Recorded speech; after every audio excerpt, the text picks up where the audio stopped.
I'm going to start with the story of a boy on a wild plateau. With the recent rains, the plateau is a celebration of green, and a cool breeze is flowing on his face and through his hair. In another space and time, he's a technocrat. He builds robots.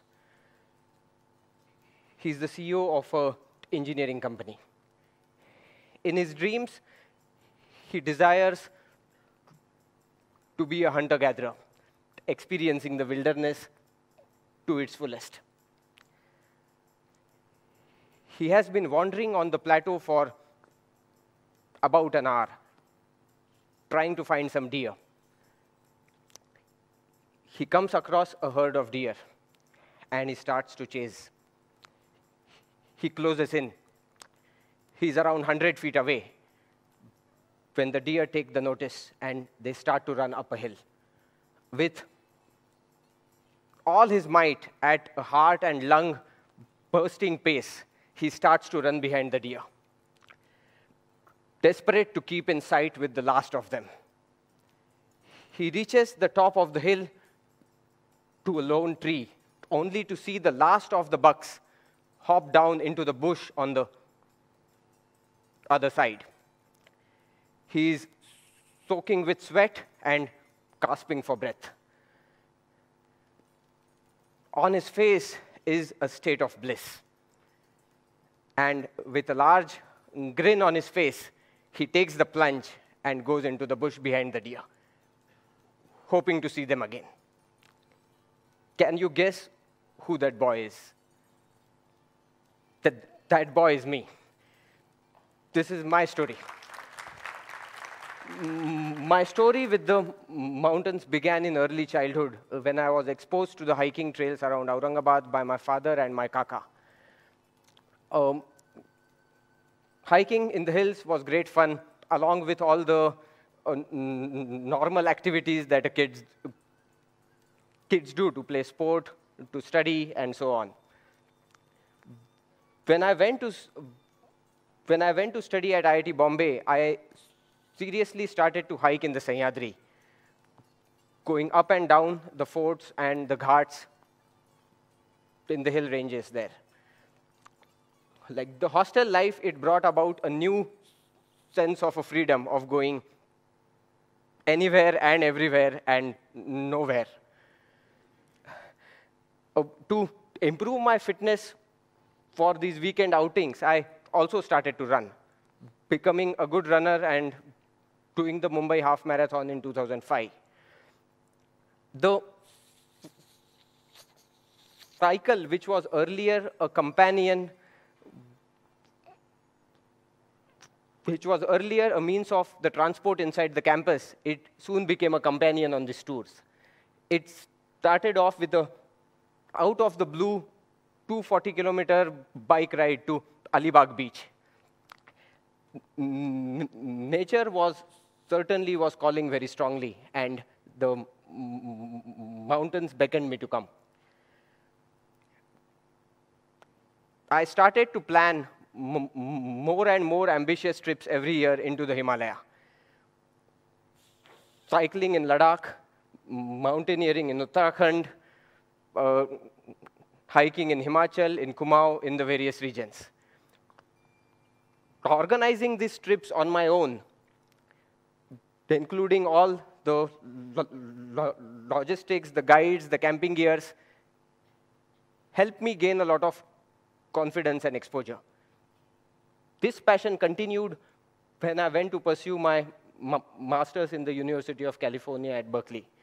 The coastal hills and the Sierra Nevada became a playground. I went to do a lot of hikes and bike rides there. Venturing into the mountains was a sport, and I cannot compile the sense of accomplishment and achievement that it brought to me. Yet in 2008, when I went to Switzerland to pursue a job in robotics R&D, my life changed. I met Rudolf Goodell, my mentor. he said to me, "Why are you on a mission? Look at the children, see how happy they are. Just love and play." This began my true love affair with the mountains. Mountain wandering became a way of life. Out of the 2 years that I was in Switzerland, I was out on 76 weekends. Snowshoeing, skiing, and road cycling in the winters, hiking, mountain biking, and trail running in the summer. Most of these trips were solo trips, and they gave a lot of time for introspection. I started to wonder, how would it be like to wake up every day, day after day, week after week, month after month, to go across a new pass, to find a new valley, and to camp by a new river? Would I feel at home in the mountains? Or would I feel like a guest who is just there for a temporary period? This quest took me on a life-changing journey in the Himalaya. I did a trek from Nepal to Ladakh, which was a distance of over 2,500 kilometers, going across 30 high passes. Above the sections of this journey, like the Thorungla Pass, were well-known routes. Some of them, the Panpatia Col, was an expedition route. Sometimes I was accompanied by friends. Sometimes I was alone. Every region, every valley of the Himalaya that I visited brought something different. The topography was different, the flora, the fauna, the people, the culture. Every day of the trip was a sense of wonder. The experiences of this journey were wide and enriching. From proposing, being accepted, and being engaged on the Thorungla Pass to my would-be wife, Natasha, to being robbed at knife point in the Pindari Valley, from making friends amongst the porters, the Sherpas, the guides, the horsemen, to sitting in a demonstration in Uttarkashi to get the necessary permissions. Being led by a local shepherd to toil up a mountain for almost the whole day, only to declare on the top, "Sir ji, hum galat pahad pe aa gaye hain." We accepted all this uncertainty. This was a part of it. The hardest sections of the tour brought me some of my life-defining moments. From late June to early August, we were navigating the complex knot of mountains in Kumaon and Gadwal. The team was small: Vishnu, me, and 2 porters. The monsoons bring ferocious rain to this part of the Himalaya. The storm bursts can last for days and days on an end. The downpour, it creates the landslides which change the way of the mountain. The clouds, the fog, make navigation very difficult. Everything in the haversack, it gets damp and wet. We try to dry our clothes over a wood smoky fire every day in the evening.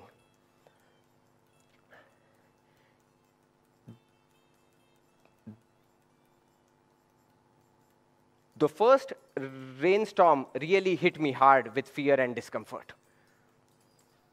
For a week or so, I was miserable.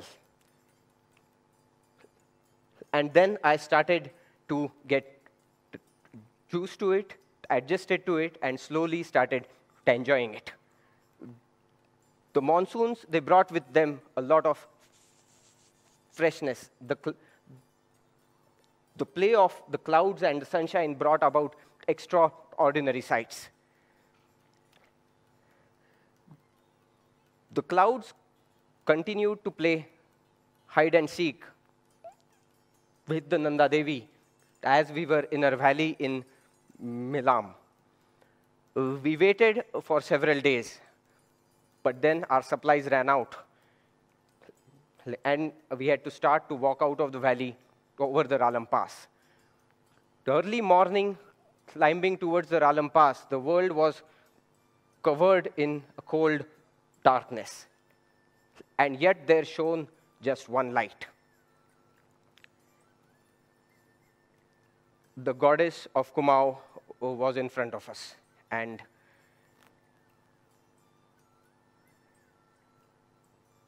we were in her sanctum. As the glorious sunrise lit up the Nanda Devi,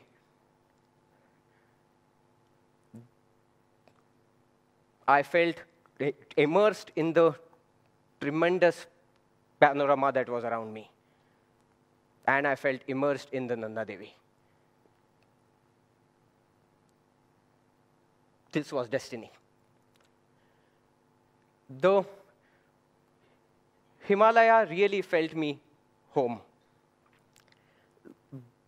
The ridges which we had crossed were my past. The valleys which were coming up ahead were my future.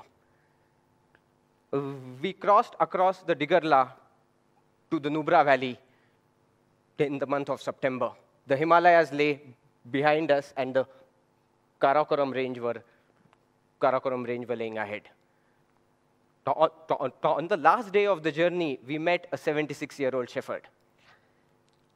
Chatting with him made me wonder, was this not what I was born to do?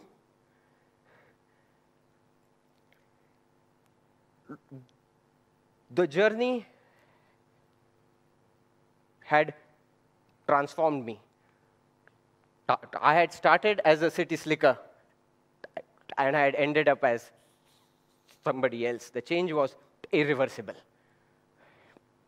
I have always felt at home in the mountains ever since. The learnings in the mountains were also useful and interesting to me in my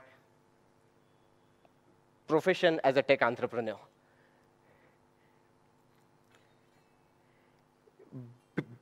Being light and flexible and seizing the opportunity. Taking calculated risks and living through the consequences of those risks. Leading a team into the volatile, uncertain, complex, and ambiguous world of the Himalaya is not something which a school can teach you.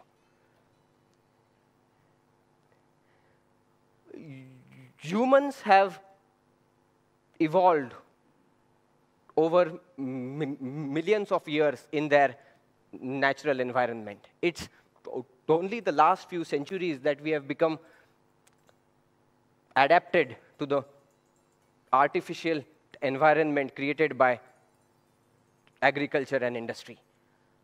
However, the instinct to explore is deep-rooted. Do you not want to see what is beyond the four walls of your homes and offices? Do you not want to go beyond the bylanes of the city? you will find there hills and deer, water holes, and the grasslands. The advent of industry, manufacturing, globalization, and technology have made us drift into a constructed world of beliefs, taking us far away from our natural surroundings. We have become alienated. We fear what we don't know. We fear whatever is not manicured. Exploration is a game of venturing into the unknown, venturing into a path where nobody has been before.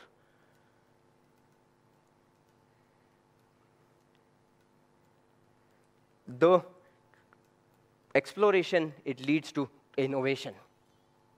Exploration, it leads to enterprise. We would be a deadly, boring species if we didn't want to get lost. In one world,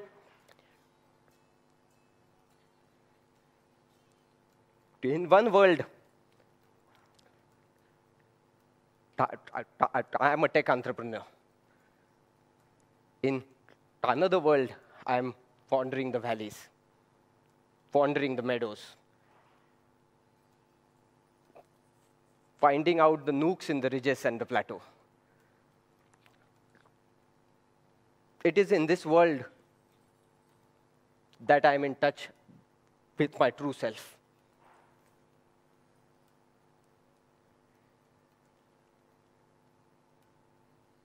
Why don't we all go and explore this world? Why don't we all go into the unknown? Let achievements be a byproduct. Attain a state of bliss. Be a Zen. Thank you.